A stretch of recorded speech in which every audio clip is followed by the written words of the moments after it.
স্বাগতম জনাইছো civil service school YouTube চেনেলটোলৈ। আজি আমি আলোচনা কৰিম জীৱনৰ বাটত উপন্যাসৰ প্ৰশ্নোত্তৰ।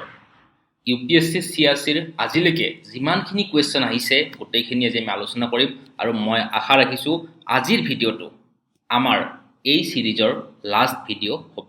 আৰু যদি ষ্টুডেণ্টৰ কিবা কুৱেৰি থাকে, ডাউট থাকে, লাষ্টত কন্টাক্ট এড্ৰেছ দিয়া আছে, মোক ডাইৰেক্টলি কন্টাক্ট কৰিলে হ'ল। আৰু কিবা ফ্ৰী কন্টেন্টৰ কাৰণে তেওঁলোকে আমাৰ টেলিগ্ৰাম চেনেল জয়েন কৰিব পাৰে। টেলিগ্ৰাম চেনেলৰ লিংক ডেছক্ৰিপশ্যনত দিয়া থাকিব। সো এতিয়া আমি আৰম্ভ কৰোঁ আজিৰ ভিডিঅ'টো। এইখিনি আমাৰ এটা পেইড কোৰ্সৰ এডভাৰটাইজমেন্ট, ফুল নোটছৰ কাৰণে এইটো আছে। আৰু উইথ যদি ক্লাছ ল'ব বিচাৰে কোনোবাই তেনেহ'লে এইটো আমাৰ অপশ্যন আছে, যে এইটো কাষত দিয়া আছে অপশ্যনটো, আৰু পেমেণ্ট অপশ্যনটো তলত দিয়া আছে। কোনোবাই ল'ব বিচাৰিলে ল'ব পাৰে। আৰু যদি কোনোবাই ল'ব নিবিচাৰেও তথাপিও আপোনালোকৰ যদি কিবা ডাউট থাকে মোক ডাইৰেক্টলি কন্টাক্ট কৰিব পাৰে, পইচাটো মেটাৰ নকৰে। এতিয়া প্ৰথম কুৱেশ্যনটো আলোচনা কৰোঁ যে পৰম্পৰাগত উপন্যাস হিচাপে জীৱনৰ বাটত উপন্যাসৰ এটি পৰ্যালোচনা দাঙি ধৰা। এইটো 20 নম্বৰ আছে আৰু আহিছে ইউপিএসসি সিআৰসি 2019ত। তো তোমালোকৰ সুবিধাৰ কাৰণে মই গোটেই প্ৰশ্নৰ উত্তৰ লিখি উলিয়াইছোঁ বহীত। কাৰণ উপন্যাস পঢ়াটো বেলেগ কথা, পঢ়ি সকলোৱে বুজি পাব, কিন্তু পঢ়ি ভালকৈ লিখি উলিয়াই তাৰ পৰা পৰীক্ষাত নম্বৰ লোৱাটো এটা সম্পূৰ্ণ বেলেগ কথা। আৰু এই কুৱেশ্যনটোৰ আনসাৰ আপোনালোকে ডেছক্ৰিপশ্যন বক্সতো গুগল ড্ৰাইভ লিংক দিয়া আছে, তাত পাব। আমি প্ৰতিটা কুৱেশ্যনৰ আনসাৰ তিনিটা পাৰ্টত লিখোঁ। এটা লিখোঁ আমি ইন্ট্ৰডাকশ্যন, এটা লিখোঁ আমি বডি, আৰু আনটো লিখোঁ আমি কনক্লুজন। সো এই কুৱেশ্যনটো 20 নম্বৰ দিয়া আছে আৰু পৰীক্ষাৰ বহিটোত থাকিব 3 পেজ, মানে আমি প্ৰায় 250 ৱৰ্ডছৰ ভিতৰত এই আনসাৰটো লিখিব লাগিব।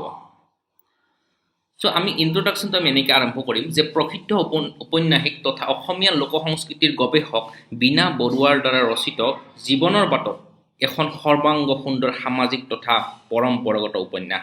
তাৰপিছত পৰম্পৰাগত উপন্যাসৰ বৈশিষ্ট্য আলোচনা কৰিম, যে পৰম্পৰাগত উপন্যাসৰ কিছুমান বৈশিষ্ট্য হ'ল, প্ৰথম বৈশিষ্ট্য কি, যে সমাজ তথা ইয়াৰ সদস্যসকলৰ মাজত বিনিময়ৰ ওপৰত গুৰুত্ব। দ্বিতীয়টো, কাহিনীভাগ কালক্ৰমণিকাত বিভক্ত, মানে এটা ক্ৰনলজিকেল অৰ্ডাৰ থাকিব। আৰু তৃতীয়টো, লেখকৰ সৰ্বজ্ঞানী লিখনি, মানে লেখকে জানে যে এইটো ঘটনাৰ পিছত কি ঘটনা ঘটিব। তাৰপিছত আহিব উপদেশাত্মক তথা নীতি শিক্ষামূলক লিখনি, মানে কাহিনী ভাগত এটা মৰেল থাকিব। এই মৰেলটো আমি বিচাৰি উলিয়াই লিখিব লাগিব। যে উপৰোক্ত লক্ষণসমূহেৰে জীৱনৰ বাটত উপন্যাসখন ভৰপূৰ। মৌজাদাৰ ভোগদত্তৰ ছোৱালীৰ বিয়া আৰু গাঁৱত বিয়া বুলিলেই ৰাজহুৱা উৎসৱ। কমলাকান্ত আৰু কৃষ্ণদত্ত আহিছে চহৰৰ পৰা। তগৰ, নুমলী, ৰঙিলীবাই, ফুলেশ্বৰী আদিবোৰে বিয়াত লাগি ভাগি দিছে। ডেকা ল'ৰাই ৰাতি ভাওনা কৰিছে, অৰ্থাৎ অসমীয়া গাঁৱৰ বিয়া এখনৰ সুন্দৰ চিত্ৰ, অৰ্থাৎ সামাজিক মত বিনিময়ৰ চিত্ৰ, যিটো পৰম্পৰাগত উপন্যাসৰ এক লক্ষণ। ধৰণী মাষ্টৰৰ লগত তগৰৰ বাদ অপবাদৰ কাহিনী বাপুৰাম বৰাৰ কাণত পৰাত সমাজৰ আগত অপদস্থ হোৱাৰ ভয়ত নিজৰ জীয়েকক মাষ্টৰলৈ বিয়া দিছে। সমাজৰ প্ৰভাৱ, সমাজে কেনেকুৱা প্ৰভাৱ পেলায় মানুহৰ জীৱনত।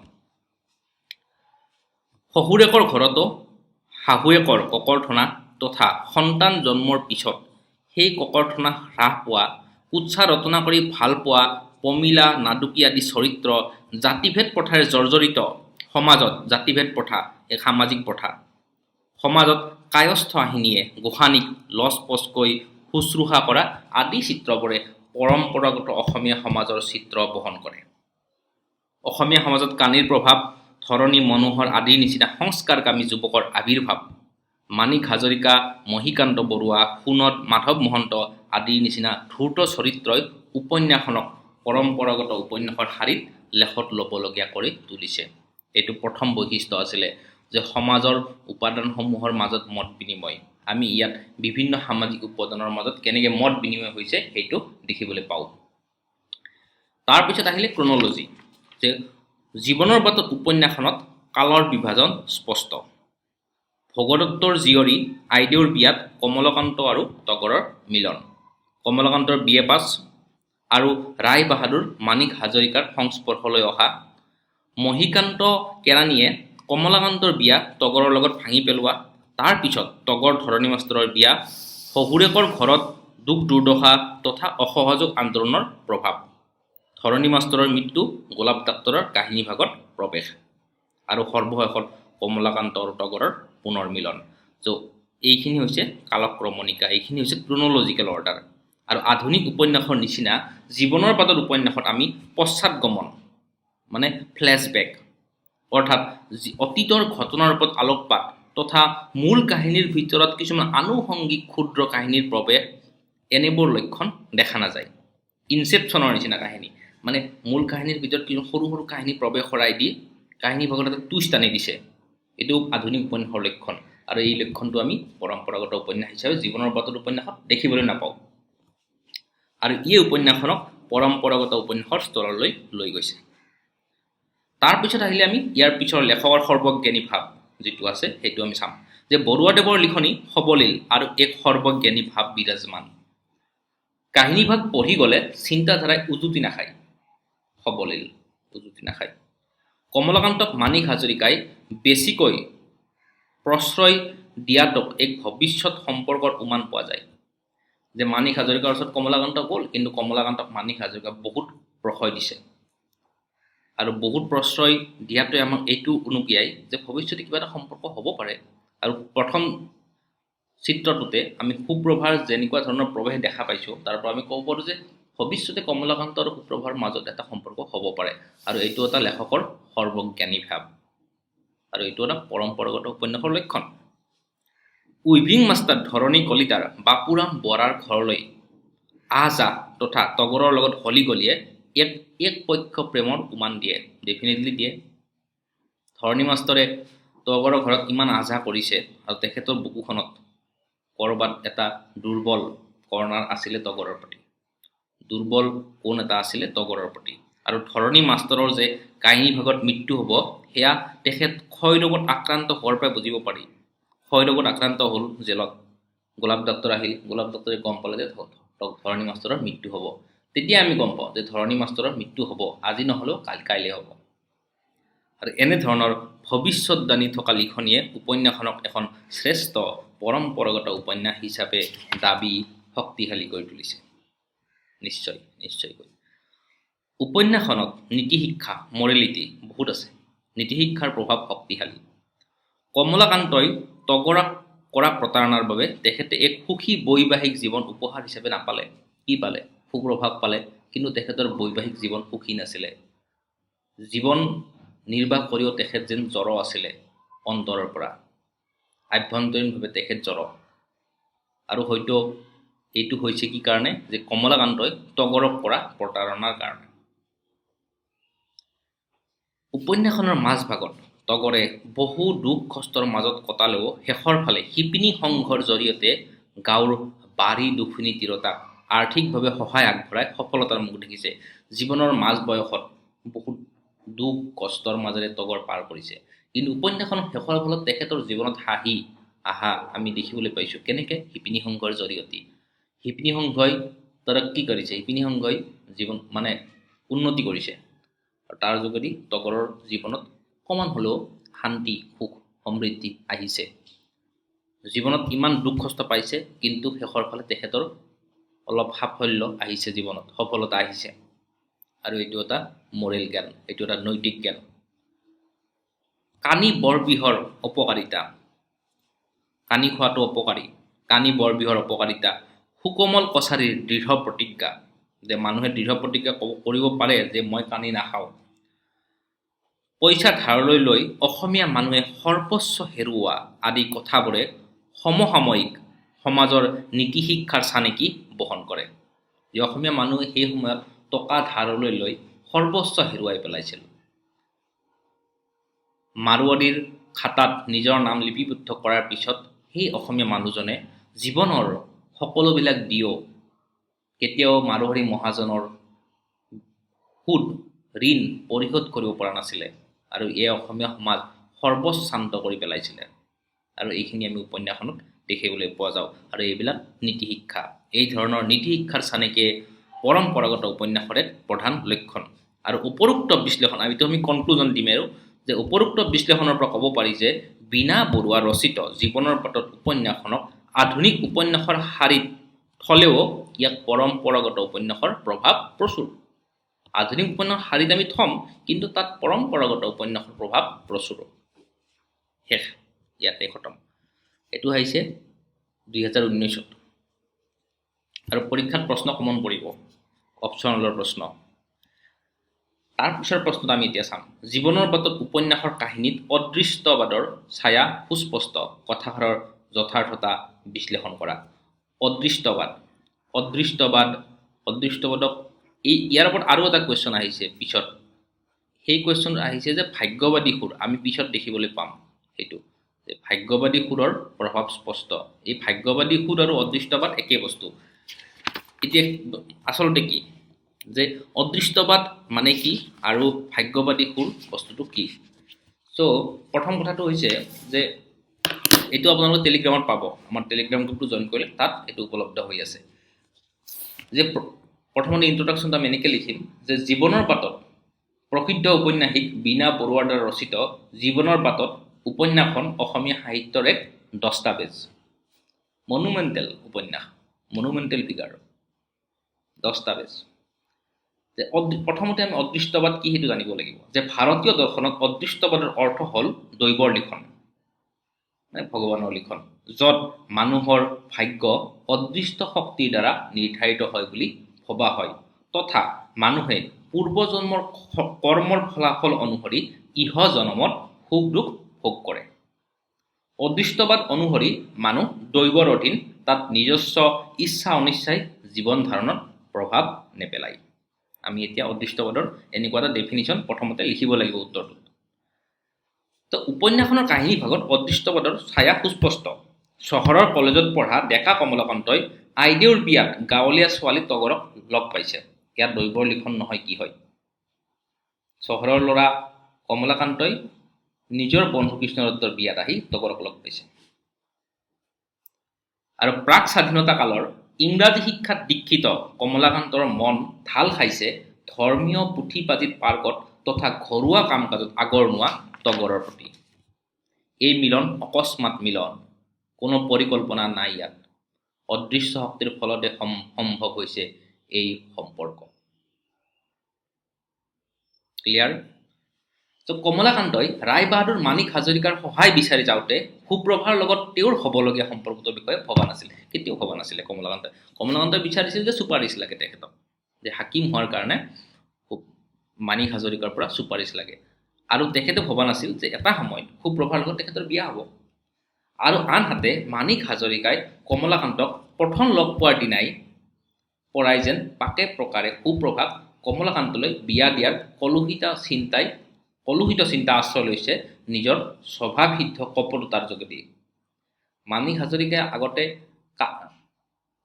কানিৰ বেপাৰ কৰিছিলে তেখেত, মাণিক মহৰী আছিলে, আৰু মাণিক মহৰীয়ে কানিৰ বেপাৰত এবাৰ ধৰাও পৰিছিল। তেখেত স্বভাৱসিদ্ধভাৱে কপট, কলুষিত চিন্তাধাৰাৰ অধিকাৰী আছিলে।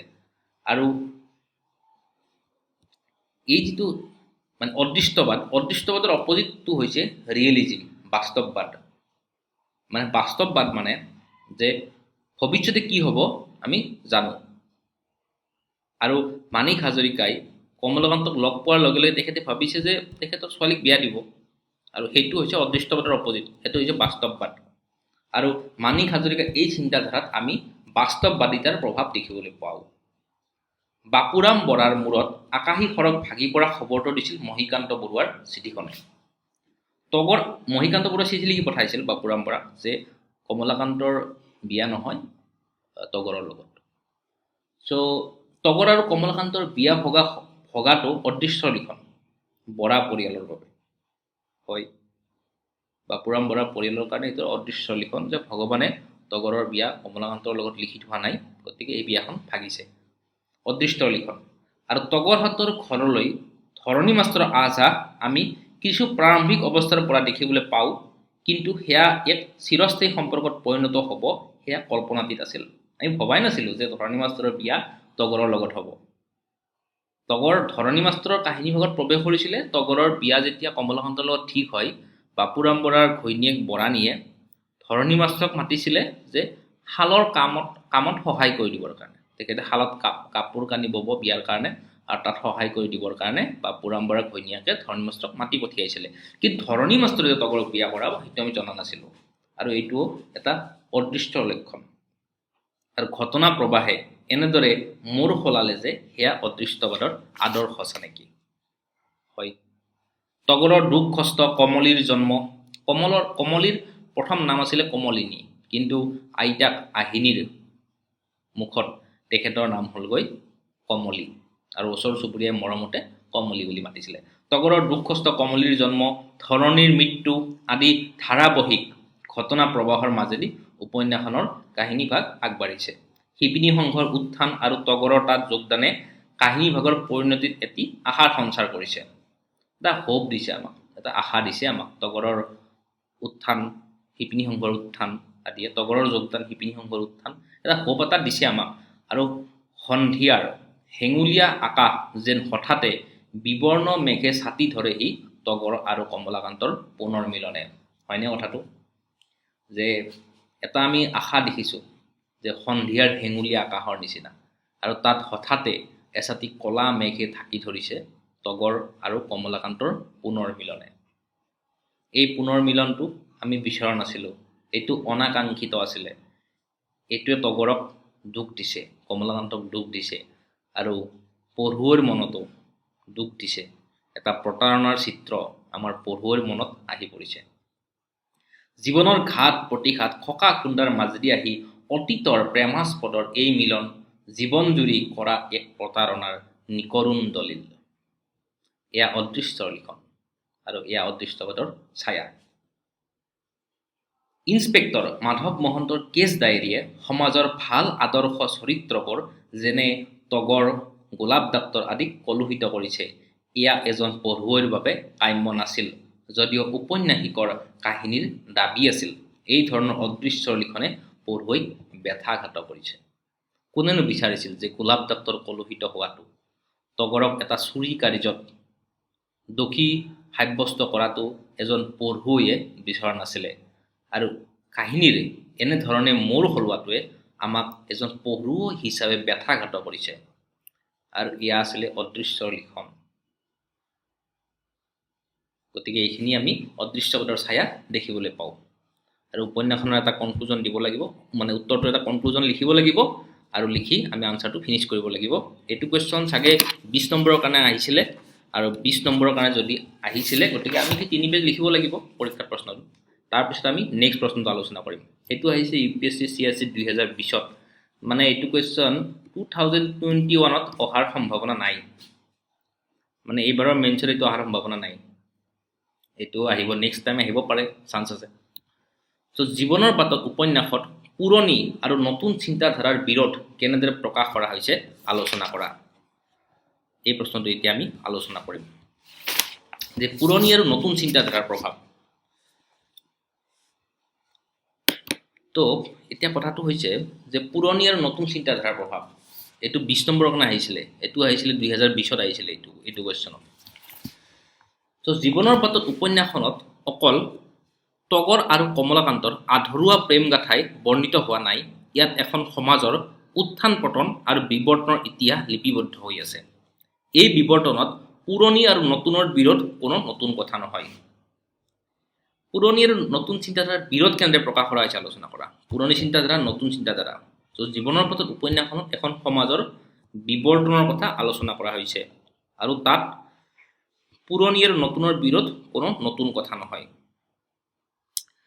তো এই প্ৰশ্নটোৰ উত্তৰটো আমি ইন্ট্ৰডাকশ্যনটো আমি ক'লোই মাত্ৰ এতিয়া লিখোতে আমি এনেকৈ লিখিব লাগিব যে পৰীক্ষাত প্ৰশ্ন যেতিয়া লিখিম তেতিয়া আমি কিছুমান মানে শব্দৰ আণ্ডাৰলাইন কৰিব পাৰোঁ যে জীৱনৰ বাটত উপন্যাসত পুৰণি আৰু নতুন চিন্তাধাৰাৰ বিৰোধ কেনেদৰে প্ৰকাশ কৰা হৈছে আলোচনা কৰা বিৰোধটো কেনেকৈ হৈছে এইটো অপশ্যনৰ কুৱেশ্যন যেহেতু কমনে পৰিব পৰীক্ষাত আৰু আমি যেহেতু অপশ্যনৰ কুৱেশ্যন অলৰেডি লিখি যাম গতিকে তাত আণ্ডাৰলাইন নকৰিলে হ'ব কিন্তু জিএছৰ কুৱেশ্যনবিলাকত আমি আণ্ডাৰলাইনটো ইম্পৰ্টেণ্ট কাৰণ জিএছৰ কুৱেশ্যনবিলাক কমন নপৰে সেইবিলাক কুৱেশ্যন আমাৰ আহিব আমি অলৰেডি যিখিনি পঢ়িছোঁ বা যিখিনি আমি প্ৰেক্টিছ কৰিছোঁ তাৰ ওপৰত লিখিব লাগিব গতিকে তাত আমি আণ্ডাৰলাইন কৰি আনচাৰ লিখাটো ইম্পৰ্টেণ্ট চ' বিৰিঞ্চি কুমাৰ বৰুৱাই দুটা ভিন্নমুখী সভ্যতাৰ পটভূমিত ইয়াৰ চৰিত্ৰসমূহ অংকন কৰিছে। পুৰণি চিন্তাধাৰা আৰু নতুন চিন্তাধাৰা। পুৰণি চিন্তাধাৰাৰ ভিতৰত পৰিব আহিনী, এইবিলাক পুৰণি চিন্তাধাৰা। আৰু নতুন চিন্তাধাৰাৰ ভিতৰত আমি উপন্যাসৰ নামে আমাৰ এটা কনফ্লিক্ট আছে। এইটো হৈছে কি নতুন চিন্তা, মানে আগতে এনেকুৱা প্ৰশ্ন আহিছে যে জীৱনৰ পথত উপন্যাসত নতুন চিন্তাধাৰাৰ প্ৰতিনিধিবিলাকে স্বাৰ্থপৰ আৰু আত্মকেন্দ্ৰিক, আৰু অৰ্থাগম আৰু প্ৰতিষ্ঠা সিহঁতৰ জীৱনৰ মূল মন্ত্ৰ। গতিকে নতুন চিন্তাধাৰাৰ প্ৰতিনিধিবিলাকক এটা নিগেটিভ চেন্সত উপন্যাসখনত লোৱা দেখা গৈছে। আৰু এই বাক্যটো কৈছিলে প্ৰসিদ্ধ সমালোচক হীৰেণ গোহাঁইদেৱে, যে নতুন চিন্তাধাৰাৰ প্ৰতিনিধিবিলাক এটা নিগেটিভ চেন্সত লোৱা দেখা গৈছে, আৰু পুৰণি চিন্তাধাৰাৰ প্ৰতিনিধিবিলাক তেখেত পজিটিভ নিগেটিভ নহয়, জাষ্ট ট্ৰেডিশ্যনেল পুৰণি চিন্তাধাৰাৰ মানুহ। কিন্তু নতুন চিন্তাধাৰাৰ প্ৰতিনিধিখিনি হৈছে এটা চাইনিকেল কেৰেক্টাৰ। এইবিলাক কেৰেক্টাৰ এটা নিগেটিভ কেৰেক্টাৰ। আৰু যদি আমি ধৰণী মাষ্টৰ বা মনোহৰ আদি সংস্কাৰকামী যুৱকক ধৰোঁ, তেনেহ'লে এই যুৱকবিলাকক আমি নতুন চিন্তাধাৰাৰ প্ৰতিনিধি ইন্সপেক্টৰ মাধৱ মহন্ত, কমলাকান্ত, মাণিক হাজৰিকা, এইবিলাকৰ লগত একেলগে আমি সাঙুৰি লিখিলে নহ'ব। তেওঁলোকক আমি এটা ছেপাৰেটলি থ'ব লাগিব। ধৰণী মাষ্টৰ, মনোহৰ, এইবিলাকক আমি এটা বেলেগকৈ থ'ব লাগিব।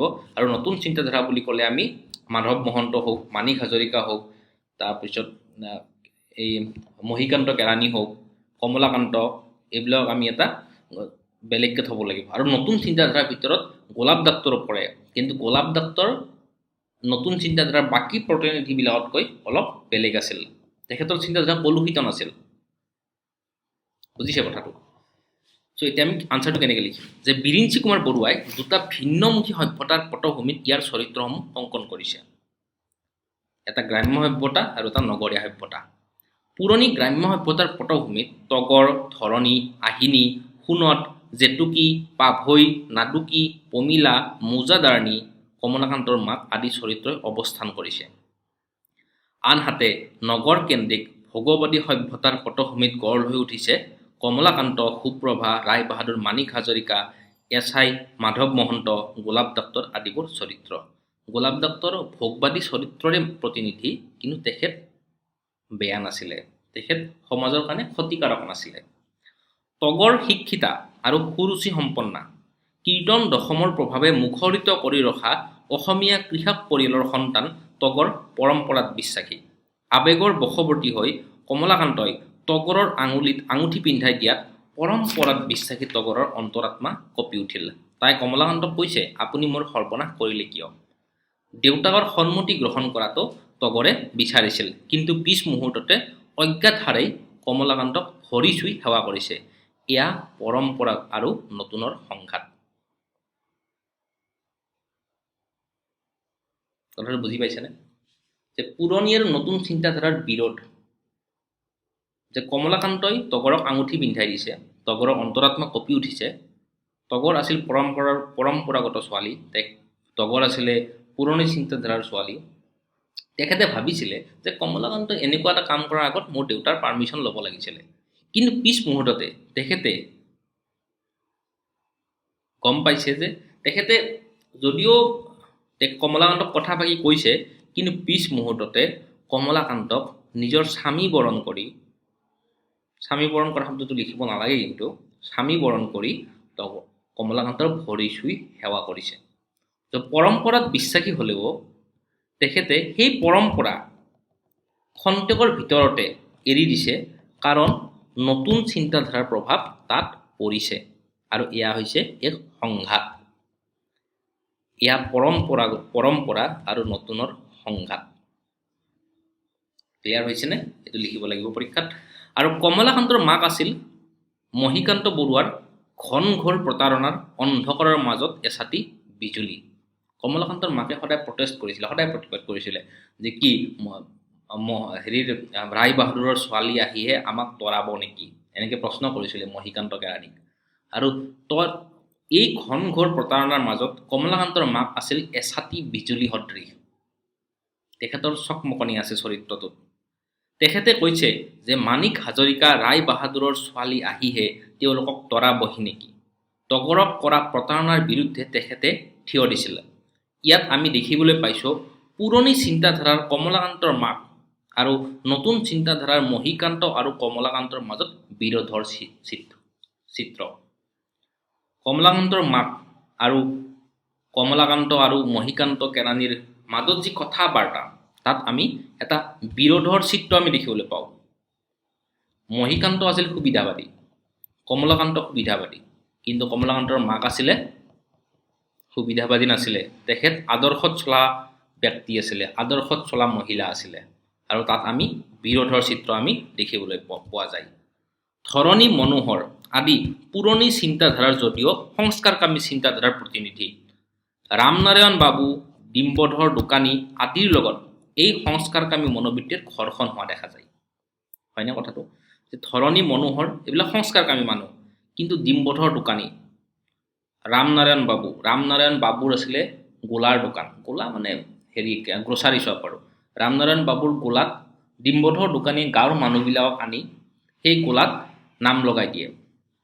মানে ৰামনাৰায়ণ বাবুৰ পৰা গাঁৱৰ মানুহখিনিয়ে পইচা ধাৰলৈ লয় আৰু পিছত সুদ দি থাকে, ঋণৰ অন্ত নপৰে। এইবিলাক মানুহ আছিলে সুবিধাবাদী। আৰু ধৰণী মাষ্টৰে যেতিয়া এই ডিম্বধৰ দোকানীয়ে অনা মানুহখিনিক লগ পাইছে, তেওঁলোকক বুজাইছে যে ঋণৰ অপকাৰিতাৰ বিষয়ে বুজাইছিলে। আৰু তাত আমি দেখিবলৈ পাওঁ যে সংস্কাৰকামী মনোবৃত্তিৰ লগত এই নতুন চিন্তাধাৰাৰ ডিম্বধৰ দোকানী, ৰামনাৰায়ণ বাবু আদিৰ কেনেধৰণৰ সংঘাত হৈছিলে আমি বিৰোধ দেখিবলৈ পাওঁ। ইন্সপেক্টৰ মাধৱ মহন্তই শিপিনী সংঘক শলঠেকত পেলাব বিচাৰিছে তগৰ আৰু গোলাপ ডাক্তৰক মোকাৰ্ডমৰ লগত সংযুক্ত কৰি। পুৰণি চিন্তাধাৰাৰ সমাজখনৰ ওপৰত এয়া যেনে মুখ্য আঘাত। নতুন চিন্তাধাৰাৰ প্ৰতিনিধি ইন্সপেক্টৰ মাধৱ মহন্তই তগৰক আৰু শিপিনী সংঘক মোকৰ্দমত সাঙুৰি লোৱাটোৱে আচলতে যে নতুন চিন্তাধাৰাৰ মাধৱ মহন্তৰ পুৰণি চিন্তাধাৰাৰ শিপিনী সংঘ বা গাঁওবাসীৰ ওপৰত এক মুখ্য আঘাত, আৰু এয়াই বিৰোধৰ চিত্ৰ। ক্লিয়াৰ হৈছে? নতুন চিন্তাধাৰাৰ প্ৰতিনিধি হ'লেও গোলাপ ডাক্তৰক আমি অলপ ব্যতিক্ৰমী ৰূপত দেখিবলৈ পাওঁ। নতুন চিন্তাধাৰাৰ এছাই মাধৱ মহন্তৰ যেন তাতেই ক্ষোভ। মাধৱ মহন্তই সেইকাৰণে বেয়া পাইছিলে যে নতুন চিন্তাধাৰাৰ মানুহ মাধৱ মহন্তই গোলাপ ডাক্তৰক বেয়া পোৱাৰ কাৰণটো যে গোলাপ ডাক্তৰে যদিও নতুন চিন্তাধাৰাৰ প্ৰতিনিধি, যদিও তেখেত ধনী সমাজৰ প্ৰতিনিধি, কিন্তু তেখেতে গাঁওবাসীক সহায় কৰিছিলে, গাঁওবাসীৰ উন্নতি তেখেতে বিচাৰিছিলে। উপৰোক্ত কাৰণসমূহৰ কাৰণে প্ৰসিদ্ধ সমালোচক হীৰেণ গোহাঁইয়ে কৈছে, এই বাক্যটো যদি আমি পৰীক্ষাত লিখোঁ তেনেহ'লে 2 মাৰ্ক এটা প্ৰশ্নত এনে আহিব, আমাৰ উত্তৰত 2 মাৰ্ক এটা এড হৈ যাব। হীৰেণ গোহাঁইয়ে কৈছে যে জীৱনৰ বাটত উপন্যাসত নতুন চিন্তাধাৰাৰ প্ৰতিনিধিবিলাক আত্মকেন্দ্ৰিক আৰু স্বাৰ্থপৰ। ব্যক্তিগত অৰ্থাগম আৰু প্ৰতিষ্ঠাই সিহঁতৰ জীৱনৰ মূল মন্ত্ৰ। অভিনৱ তেজস্বিতা আৰু ক্ৰান্তিকাৰী চেতনা এই চৰিত্ৰসমূহত দেখা নাযায়।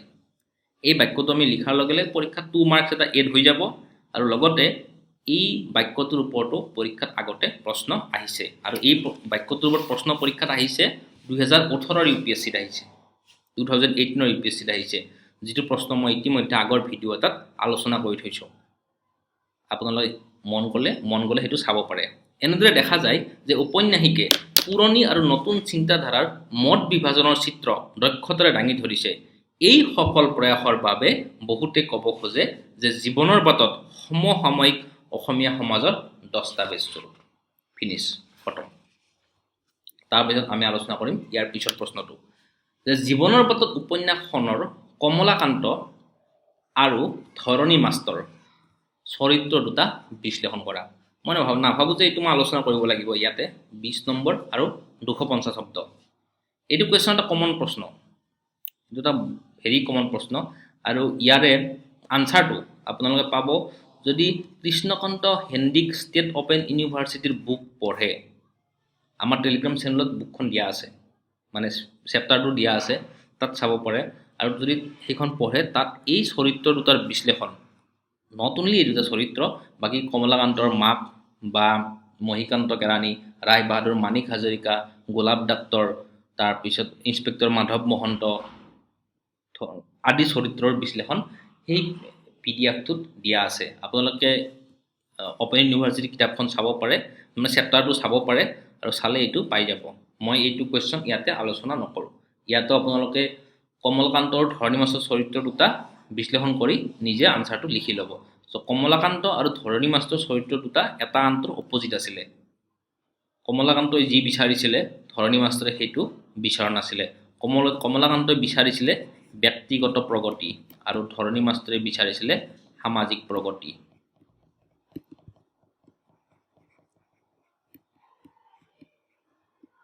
চ' দুটা অপজিট কেৰেক্টাৰ আছিলে আৰু এই কুৱেশ্যনটো ভেৰি ভেৰি ইম্পৰ্টেণ্ট, কাৰণ পৰীক্ষাত কেতিয়াবা এইটো 20 নম্বৰ আহিছে 250 শব্দ, কেতিয়াবা পৰীক্ষাত অকল এটা চৰিত্ৰ বিশ্লেষণ কৰিব দিয়ে আৰু 15 নম্বৰ দিয়ে। আৰু আমাৰ ধৰণী যিটো তগৰ চৰিত্ৰ আছে সেই তগৰৰ বিশ্লেষণো বহুত বেছি ইম্পৰ্টেণ্ট। তগৰৰ ওপৰতো প্ৰতি বছৰে কুৱেশ্যন আহিছে অলমষ্ট, বহুত বেছি টান কুৱেশ্যন নাহে, কিন্তু তগৰ ধৰণী মাষ্টৰ এই চৰিত্ৰবিলাকৰ ওপৰত প্ৰশ্ন আহে। আৰু ধৰণী মাষ্টৰ উপন্যাসিকৰ এটা আদৰ্শ চৰিত্ৰ নাছিল, কিন্তু তগৰ চৰিত্ৰটো উপন্যাসিকৰ আদৰ্শ চৰিত্ৰ আছিল আৰু তগৰ আছিলে আমাৰ কাহিনী ভাগৰ নায়িকা। তো ইয়াৰ পিছৰ কুৱেশ্যন চাম এতিয়া, যে জীৱনৰ পাতত উপন্যাসখনক অসমীয়া উপন্যাস সাহিত্যৰ এক মাইলৰ খুঁটি বুলিব পাৰি। মাইলৰ খুঁটি বুলিব পাৰি, কথাষাৰৰ যথাৰ্থতা প্ৰমাণ কৰা। 15 নম্বৰ UPSC CSC 2016 আহিছে। 15 নম্বৰ মানে আমি লিখিব লাগিব 2 পেজ লিখিব লাগিব। এই কুৱেশ্যনটো কি কাৰণে ইম্পৰ্টেণ্ট? এই কুৱেশ্যন এটা কাৰণে ইম্পৰ্টেণ্ট, এইটো কুৱেশ্যনত এটা নতুন বস্তু আহিছে, সেইটো হৈছে যে উপন্যাসৰ বৈশিষ্ট্যৰ ওপৰত এটা কুৱেশ্যন আহিছে ইয়াতে। মানে উপন্যাসখনৰ বৈশিষ্ট্যৰ ওপৰত আমি অলপমান আলোকপাত কৰিব লাগিব। আৰু আগৰ কুৱেশ্যনবিলাক আহিছিলে, যিবিলাক কুৱেশ্যন আমি ফাৰ্ষ্ট ৰিডিং এটা দিওঁ, উপন্যাসখন যদি আমি একবাৰ পঢ়ি 2-এটা কুৱেশ্যন আনচাৰ কৰোঁ, তেনেহ'লে আগৰ কুৱেশ্যনবিলাক আমি আনচাৰ কৰিব পাৰোঁ। কিন্তু এইখনত আমি উপন্যাসৰ বৈশিষ্ট্যৰ ওপৰত অলপ আলোকপাত কৰিব লাগিব। এই কুৱেশ্যন আমি এতিয়া কেনেকৈ লিখিম? এই কুৱেশ্যনটো লিখিবৰ কাৰণে মই কুৱেশ্যন গোটেইকেইটা লিখি উলিয়াইছোঁ আপোনালোকৰ সুবিধাৰ কাৰণে। চ' উপন্যাসখন লিখিছিলে 1944ত, 1944 চনত লিখিছিলে। মই অসমীয়াত লিখোঁ, 1944 চনত লিখিছিলে। প্ৰাক স্বাধীনতাৰ এক জটিল সন্ধিক্ষণত ৰচিত। স্বাধীনতা আন্দোলনৰ জাষ্ট আগত, মানে ভাৰত ত্যাগ আন্দোলনৰ সময়ত এই উপন্যাসখন ৰচনা হৈছিলে। আৰু সেয়েহে এই উপন্যাসখনত আমি অসহযোগ আন্দোলনৰ প্ৰভাৱ দেখিবলৈ পোৱা যায়।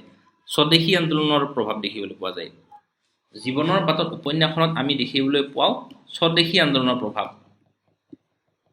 বাটত স্বদেশী অসহযোগ আন্দোলনৰ নন কোঅপাৰেশ্যন মুভমেণ্ট, আৰু ইয়াতে হৈছিলে স্বদেশী আন্দোলন। আৰু আমাৰ চিলেবাছ আৰু এখন উপন্যাস আছে, সেইখন হৈছে মৃত্যুঞ্জয়। এই মৃত্যুঞ্জয়খনত আমি দেখিবলৈ পাওঁ ভাৰত ত্যাগ আন্দোলনৰ প্ৰতিচ্ছবি, কুইট ইণ্ডিয়া মুভমেণ্ট। তো আমাৰ UPSC চিলেবাছত যি দুখন কিতাপ আছে, UPSC APSC যি দুখন উপন্যাস আছে, সেই দুখন উপন্যাসত ভাৰতৰ স্বাধীনতা আন্দোলনৰ দুটা বহুত ইম্পৰ্টেণ্ট সময়, দুটা বহুত গুৰুত্বপূৰ্ণ সময়ৰ ওপৰত আলোকপাত কৰা দুখন উপন্যাস আমাৰ চিলেবাছত আছে, জীৱনৰ পাতত আৰু মৃত্যুঞ্জয়। এই উপন্যাসখন ৰচনা হৈছিলে 1944ত, প্ৰাক স্বাধীনতাৰ এক জটিল সন্ধিক্ষণত ৰচিত। সমালোচকৰ সুৰত ক'বলৈ গ'লে উপন্যাসখনে এপিকৰ মাত্ৰা লাভ কৰিছে। এপিক এখন সমাজৰ উত্থান পতন আৰু বিৱৰ্তনৰ ইতিহাস লিপিবদ্ধ হৈছে। গ্ৰামীণ সভ্যতাই নগৰীয়া সভ্যতালৈ পৰ্যবসিত হওঁতে যি সংঘাত বেদনাৰ সৃষ্টি হৈছিল তাৰ মহাকাব্যিক গাথা বিবৃত হৈছে। এইখিনি হৈছে আমাৰ আৰম্ভণি। নাৰীৰ সম্পৰ্কৰ অনাবিষ্কৃত নোহোৱা দিশ উন্মোচন কৰিছে উপন্যাসখনত। তেওঁৰ চৰিত্ৰসমূহ, মানে উপন্যাসিকৰ যিবিলাক চৰিত্ৰসমূহ নৈতিকতা আৰু সামাজিক মূল্যবোধৰ গণ্ডিৰ পৰা আঁতৰি অহা নাই, বৰঞ্চ দুখ লাঞ্ছনা আৰু অতৃপ্ত কামনাৰ হলাহল পান কৰি সিবিলাক চৰিত্ৰই ৰক্ত মাংসৰ শৰীৰ ধাৰণ কৰা মানুহৰূপে নিজৰ পৰিচয় বৰ্তাই ৰাখিছে। চৰিত্ৰবিলাক ছুপাৰমেন হৈ যোৱা নাই, ছুপাৰমেন বা ছুপাৰ উইমেন হৈ যোৱা নাই। চৰিত্ৰবিলাক যদিও অসাধাৰণ, কিন্তু ৰক্ত মাংসৰ শৰীৰৰ মাজতেই আমাৰ চৰিত্ৰবিলাক আছে। সমালোচক হীৰেন গোহাঁইদেৱে কৈছে যে উপন্যাসিক বিৰিঞ্চি কুমাৰ বৰুৱাই অসমৰ পৰিৱেশত থকা বিভিন্ন আৰ্হিৰ মাজেৰে সন্ধানী দৃষ্টিৰে অন্বেষণ চলাই এক সুস্থ পূৰ্ণাংগ জীৱনৰ আদৰ্শ ইংগিতেৰে অংকন কৰিছে। গ্ৰামীণ সমাজ চিন্তা আৰু নগৰীয়া সমাজ চিন্তাৰ মাজত সংঘাত উপন্যাসখনত আমি উপন্যাসখনৰ পাতে পাতে উপন্যাসখনৰ কোহে কোহে আমি দেখিবলৈ পাওঁ। অসমীয়া সমাজ জীৱনৰ এক সামগ্ৰিক ৰূপ উদ্ভাসি উঠিছে। বিশ্বাস, অবিশ্বাস, সংস্কাৰ, কুসংস্কাৰ আদিৰ আধাৰত বৰ্তি থাকে একোখন সমাজ। বৰ্ণাঢ্য কৃষ্টি সংস্কৃতি আচাৰ অনুষ্ঠানৰ বোধ দিয়ে এই উপন্যাসখনে। ভাৰতীয় জাতীয় আন্দোলনৰ চিত্ৰ, স্বদেশী বস্ত্ৰ প্ৰৱৰ্তন, আত্মনিৰ্ভৰশীলতা আদিৰ কথা কয় এই উপন্যাসখনে। নাৰী মনৰ বিচিত্ৰ অভিভক্তি ফুটাই তুলিছে এই উপন্যাসখনত। তগৰৰ হিয়াৰ গহীন প্ৰান্তৰৰ পৰা ওলাই অহা হুমুনিয়া আৰু কমলাকান্তৰ পত্নী সুপ্ৰভাই গুণগুণাই থকা ৰবীন্দ্ৰ সংগীতৰ গীতৰ কলিকেইটাই এটা আশাহত আত্মাৰ বিননি। তগৰৰ দুখৰ হুমুনিয়া আৰু কমলাকান্তৰ পত্নী সুপ্ৰভাই বাথৰুমত গুণগুণোৱা ৰবীন্দ্ৰ সংগীতৰ কলিকেইটা হৈছে একোটা আশাহত আত্মাৰ বিননি। নাৰী মনৰ এয়া এক বিচিত্ৰ অভিজ্ঞতা। গাঁৱৰ স্ত্ৰী চৰিত্ৰকেইটাৰ মানসিকতা আৰু কথা বতৰা, নুমলী, পাভৈ, জেতুকী আদি চৰিত্ৰবিলাকৰ কথা বাৰ্তা আৰু তেওঁলোকৰ কি ধৰণৰ অন্ধবিশ্বাসী, কুসংস্কাৰকামী, পৰম্পৰাগত মানসিকতা আছিল সেই কথা উপন্যাসখনত ফুটাই তুলিছে। আৰু গভীৰ জীৱনবোধ, মানৱীয় আবেদন, ট্ৰেজিক পৰিণতিয়ে, উপন্যাসখনৰ পৰিণতিটো ট্ৰেজিক, পুনৰ্মিলনৰ পৰিণতি, ট্ৰেজিক পৰিণতিয়ে জীৱনৰ বাটত উপন্যাসখনিক এক মহৎ সৃষ্টি পৰ্যায়লৈ উন্নীত কৰিছে। শ্ৰেষ্ঠ শিল্পকৰ্মৰ বাবেই এই উপন্যাসখনৰ মূল্য তথা জনপ্ৰিয়তা আজিও অকণো হ্ৰাস পোৱা নাই। আৰু সেয়েহে জীৱনৰ বাটত উপন্যাসখন অসমীয়া উপন্যাস সাহিত্যৰ এক মাইলৰ খুঁটি বুলিব পাৰি। এইখিনি লিখিলে উত্তৰটো ফিনিছ। এইখিনি লিখিলে আমাৰ ভাল মাৰ্কছ পৰীক্ষাত আহি যাব। তাৰ পিছৰ প্ৰশ্নটো এতিয়া আমি আলোচনা কৰিম যে জীৱনৰ বাটত উপন্যাসত শাহু বোৱাৰীৰ চিৰন্তন বৈৰিতা কেনেভাৱে স্নেহ বন্ধনলৈ উত্তীৰ্ণ হৈছে বিৱৰি লিখা। শাহু বোৱাৰীৰ চিৰন্তন বৈৰিতা মানে আহিনী আৰু তগৰৰ শত্ৰুতা। পিছত যেতিয়া কমলী অৰ্থাৎ কমলিনীৰ জন্ম হ'ল, সেই শত্ৰুতা স্নেহ বন্ধনলৈ উত্তীৰ্ণ হৈছে বিৱৰি লিখা। 150 শব্দ, 10 নম্বৰ মানে 2 পেজ মানে লিখিব লাগিব এইটো প্ৰশ্নৰ উত্তৰৰ কাৰণে। চ' মই মানে আপোনালোকে মানে ভালকৈ বনাই লিখিব। মই জাষ্ট এটা জিষ্ট, এটা হিণ্ট, এটা আভাস দিম এই উত্তৰটোৰ ওপৰত কেনেকৈ লিখিব লাগিব। যে পাভৈয়ে খবৰটো দিছিল আহিনীক। তগৰে লাজ কৰি আছিল। তগৰ গা ভাৰী হোৱা কথাটো আহিনীক ক'বলৈ তগৰে লাজ কৰি আছিল। আৰু তেতিয়া তগৰে কি কৰিলে? পাভৈক মাতিলে। মানে পাভৈক মাতিলে আৰু কথা বাৰ্তা কৈ থাকোঁতে তগৰে পাভৈক খবৰটো দিলে যে তেখেতৰ ভোক নলগা হৈছে বা টেঙা টোকাচি খাবৰ মন হৈছে। আৰু টেঙা টোকাচি খাবৰ মন হোৱাটো এইটোৱে নিশ্চিত কৰে যে তেখেত মানে তগৰ গা ভাৰী হৈছে। আৰু তেতিয়া পাভৈয়ে প্ৰশ্নটো সুধিলে যে কি কাৰণে এনেকুৱা হৈছে, আৰু তেতিয়া যেন তগৰে এটা চান্স পালে, এটা চল পালে আহিনীক মানে পাভৈক কথাটো কোৱাৰ কাৰণে। পাভৈয়ে খবৰটো দিলে আহিনীক। আহিনীক খবৰটো পোৱা নাছিলে, তগৰে ক'বলৈ ইতস্তত কৰিছিলে। আৰু পাভৈক খবৰটো দিয়াত পাভৈয়ে আহিনীক খবৰটো দিয়ে। আহিনী আছিলে তগৰৰ শাহুৱেক। আদৰত বুঢ়ীমাকে নাতিনীয়েকক মাতিলে কমলিনী। মাক বাপেক ওচৰ চুবুৰীয়াৰ মুখত পৰি সিয়ে ছুটি হৈ গ'ল কমলী।